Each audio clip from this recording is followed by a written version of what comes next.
Welcome to Funky Flute. Today I'm going to introduce you to a curved flute. I'm such a big fan of these because when you're little, it's so hard to move your fingers over there. It's nice to be close.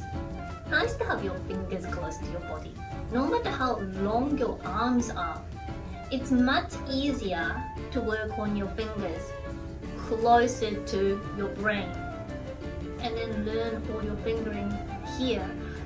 Work it to the point that your fingers can move really fast. Then later when you transition to the longer flute, your fingers already have the muscle memory to do all the fingerings.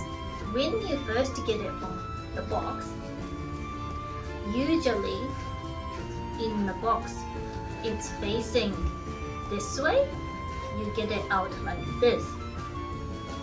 And I understand that looks much better, but when you get it out and then try and play like this, the balance that you hold your flute becomes really awkward.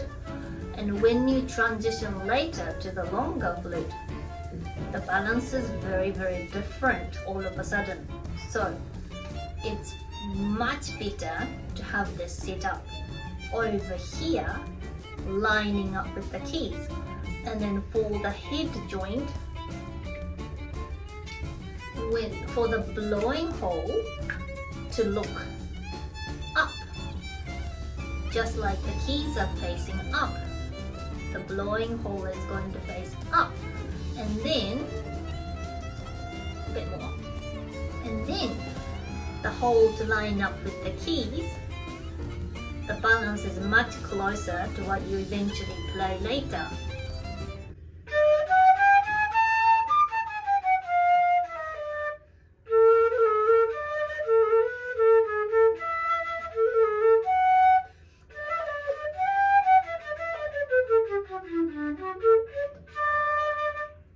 I hope you have so much fun playing the flute. I'll see you next time. Bye!